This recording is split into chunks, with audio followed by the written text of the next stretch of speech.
Hello guys, வாங்க வீடியோக்குள்ளே போகலாம். ஒரு ராட்டி சீக்கிரம்னு இருந்துச்சு.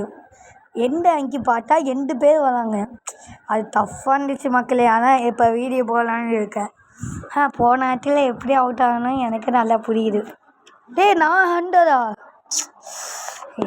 பைத்திய பிடிக்கும்டா. சரி ஒன்னாசு வாங்கடா. நான் சும்மாவே சீனடா நம்மள ஊருக்கே டானட. இப்போ ஜெயிச்சுட்டு மக்களே, திருப்பியும் இந்த ராட்டி ஜெயிக்கணும் மக்களே, ஜெயிப்போங்குவேன். நான் சும்மாவே சீனடா நம்மள ஊருக்கே டானடா. அப்பா தப்பிக்கிறதே கஷ்டமா இருக்கே. டேய் நான் காப்பாற்ற வந்த புரிய மாட்டேன். ஜெயிக்கலாம். ஐயோ பயமா இருக்கே. வாங்கடா கை குழந்தைங்களா.